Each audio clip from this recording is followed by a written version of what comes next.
next panel here is a fireside with Michael Seifert, who is founder, chairman, and CEO of Public Square. Many of you probably know about Public Square. We're going to get more into that. Michael, thanks for joining for the first fireside. Glad to be here. Might pull this off. There we go. So we all are familiar with marketplaces here and around the world. You know, eBay, Amazon, Alibaba, JD. Public Square is a similar marketplace, but it focuses on patriotic values. So, Michael, can you tell us a bit about what that means and why you saw an unusual competitive landscape and decided to start this business? Would be happy to. Great to meet you all. Good to see you. So, yeah, as John mentioned, my name is Michael Seifert, CEO, founder of Public Square. We are the nation's largest marketplace of patriotic America First businesses, and we created this marketplace largely in response to what we have felt like is aggression from many major players in corporate America. My wife and I are more conservative people. We have more traditional values, and over the last decade, as ESG has emerged, we've felt like a lot of those values are often antagonized by America's largest corporate entities. What that has done is it has created a network of, we believe, over 100 million Americans who are looking for different alternatives. This has been most recently exemplified by corporate situations like Anheuser-Busch, like Target, like Disney, and these consumers are looking for somewhere else to go. I'm one of those consumers. My neighbors are some of those consumers. My community, my friends, our staff, our church, which is right across the street, we are those consumers that are kind of tired of being preached to from America's largest corporate entities. We want a different solution. How big is this TAM financially? If you just take election data from 2020 and you actually quantify that, people that voted adult age in 2020 for more conservative traditional values equate to over $7 trillion in GDP. That makes it the third largest economy in the world by GDP. And can you name one company that's even trying to target to those people? Besides maybe a Hobby Lobby.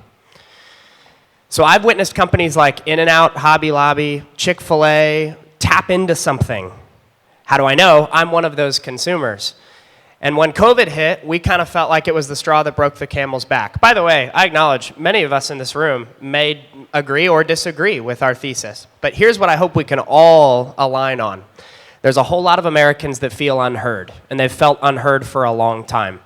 When they can actually move their consumer spending in a direction that they feel really proud of, an amazing network effect takes off. If you go to publicsquare.com, you'll see that we have over 70,000 business vendors. 97% plus of which, by the way, are small businesses. So we're the largest compilation of these patriotic small businesses the country's ever seen. That's a powerful economic force, and we've actually achieved over 1 million consumer members on our platform faster than Twitter, Airbnb, Spotify in their early days. The network effect is tremendous. Now our responsibility as a business is to provide value to this network of consumers and actually monetize it in multiple different facets. And so excited to talk about that here today. But for us, this was a personal desire that we were able to put into practice, and thankfully it's resonated with tens of millions of Americans.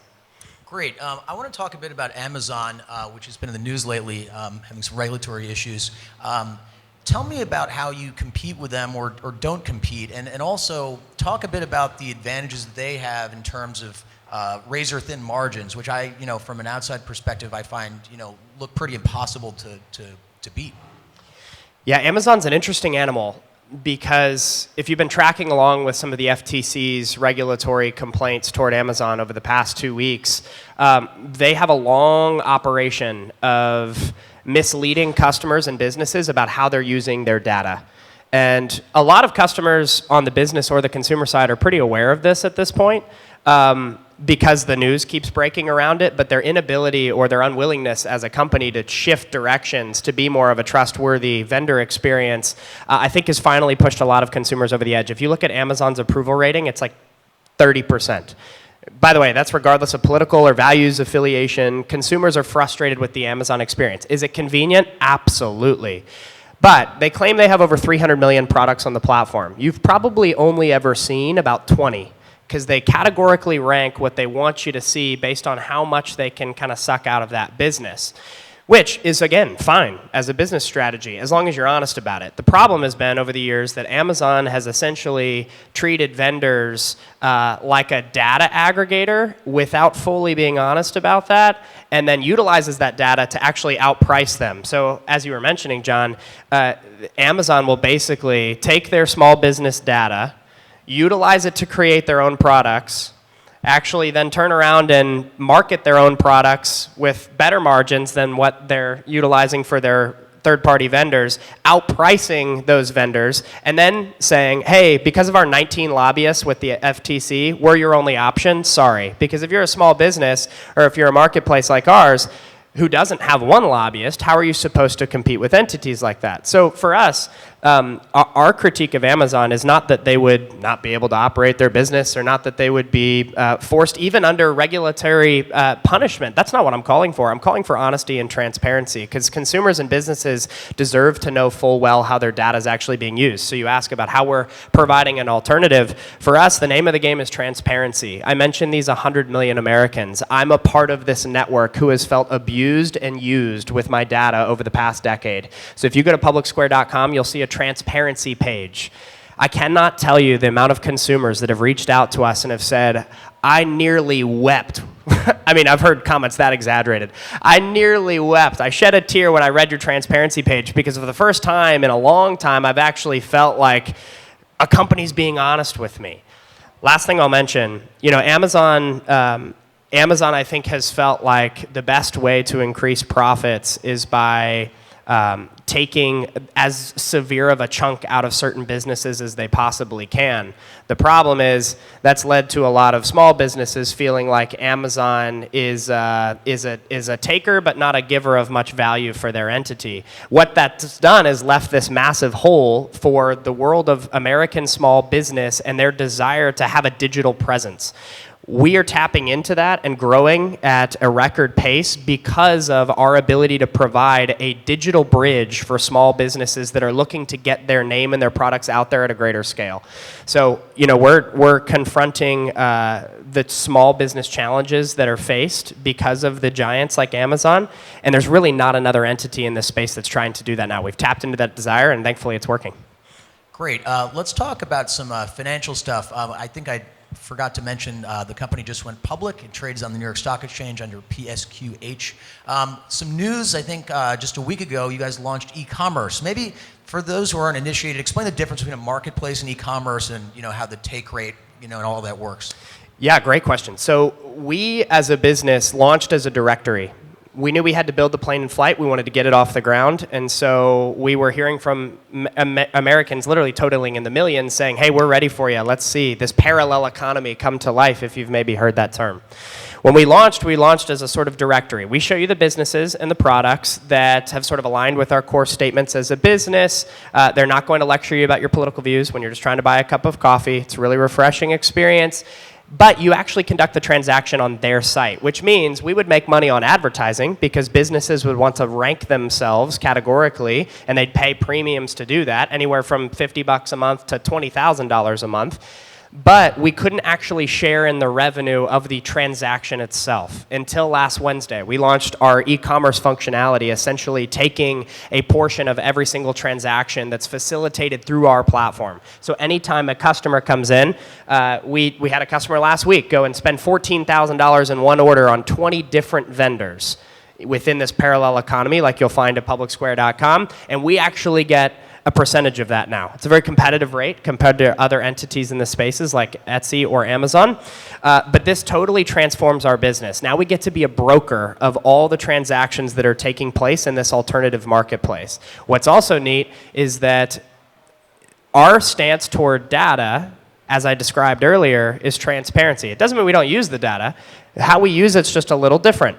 So when a customer searches on our search bar, we have hundreds of thousands of searches every day.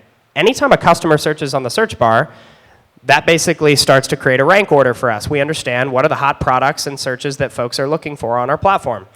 We then learn what the parallel economy is searching for. If you're a Christian conservative mom in the Midwest, nobody in the country can tell you better how that cohort is shopping now than we can. It's a powerful proprietary data tool. We then use that data to understand where the holes in the market are. We can go then create solutions where there's a need for a solution, bring it to market at better margins than the competitors because we have the customer acquisition channel built in through the marketplace and sell it. So we're not competing with our vendors, we're creating solutions where there are none. And that's really exciting for us. Happy to get into that more. Yeah, let's talk a bit about that. But before we do, when you're talking about the take rate and how you're getting, attractive terms, for your investors, for the business, what is the competitive landscape? And I asked about this in the beginning. I mean, couldn't somebody else come in and offer a better deal to one of your vendors, or why is that not such a concern? Yeah, if you have started a marketplace offering anytime in the past decade, the question you're going to repeatedly get from investors is, why couldn't Amazon just do this? We've never received that question. And the answer might be self-evident as to why. But just for clarification, Amazon couldn't come out tomorrow and just say, we're going to do the patriotic version now. Or we're just going to tag certain, because they've already burned our consumers. I mentioned their approval rating earlier. People are hungering to get away or to feel like there are alternatives. And given that Amazon now is larger than many governments around the world, a lot of customers feel like they want a network of alternatives regardless of the values.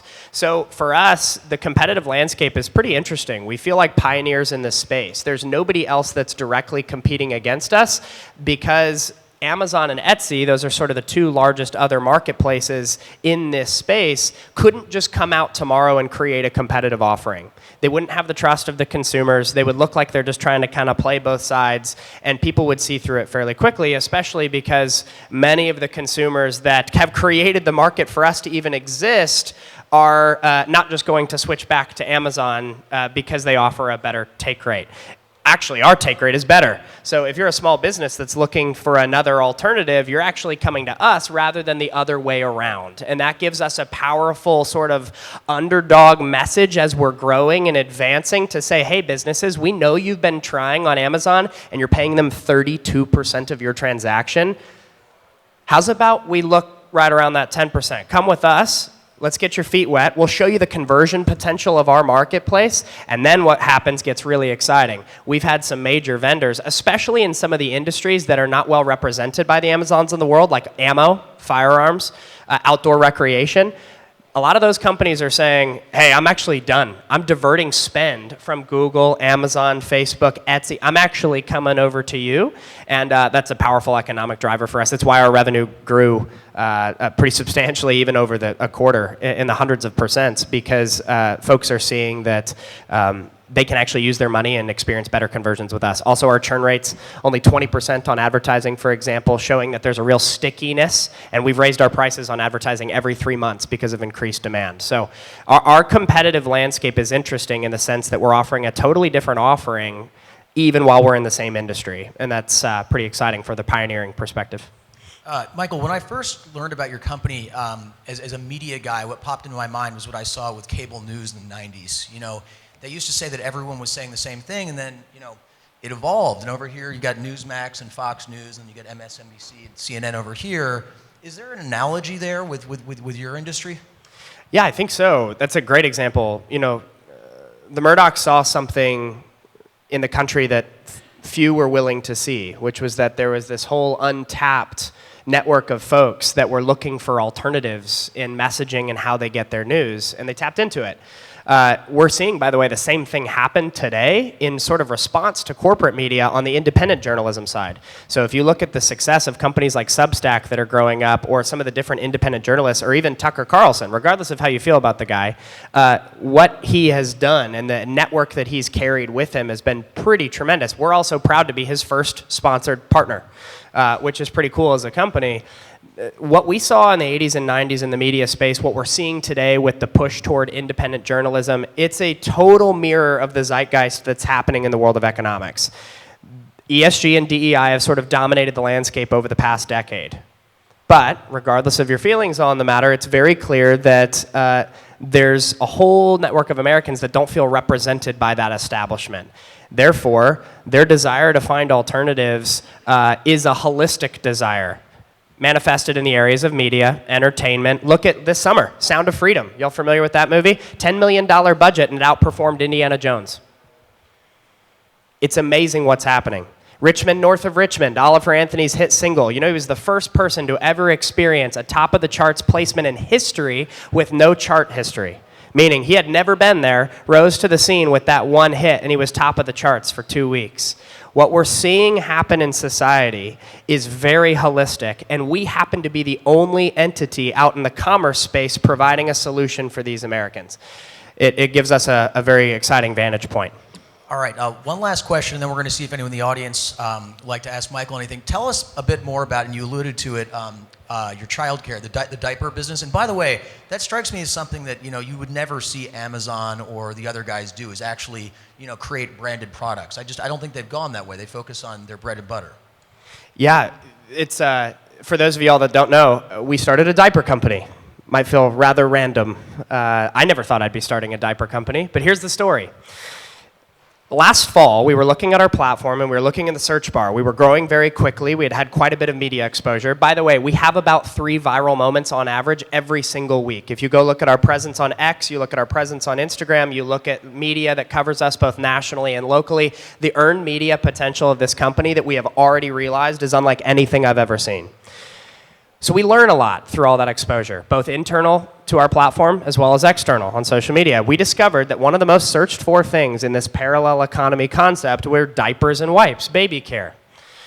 I said, that's interesting. Well, 2 things. Number 1, we have a lot of mama bears on our platform. A lot of moms use the platform. That Christian conservative Midwest mom I mentioned earlier, she's very much an active user on our platform. They were telling us they're looking for baby care, so we look on our platform and discover that we didn't have any options. Why? Because every single one of the major 9 diaper brands in the United States today, every single one, without exception, is vocally or financially pro-abortion. Now, regardless of your feelings on the matter, I think we could all agree that economically that's a little strange. When Honest or Coterie, which is about the nicest diaper money can buy, or Hello Bello or Pampers or Huggies comes out and says that we're going to fund our employees' abortions, you have a lot of moms. By the way, conservative moms have 41% more kids than progressive moms do. So you have a lot of moms in that cohort that are like, hey, I don't love that.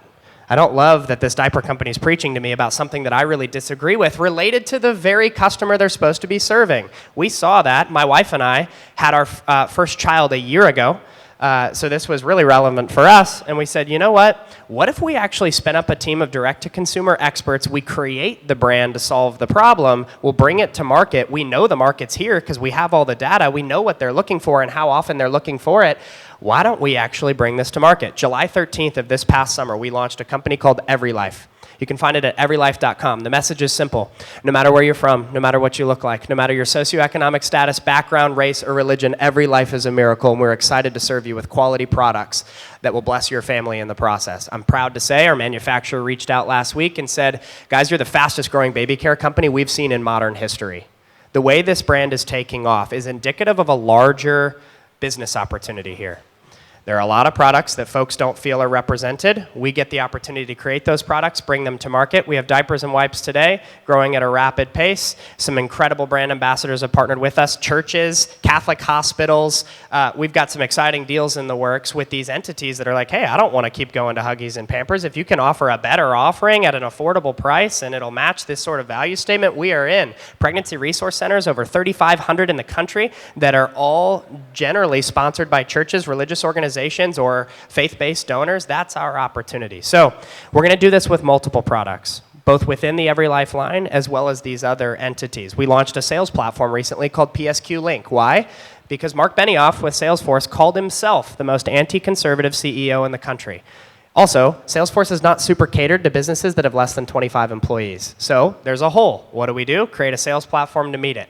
And that's exactly what we've done. You can find that at psqlink.com. We're going to keep doing this over and over and over. And the financial opportunity and the liberating opportunity for folks that have felt unheard is enormous.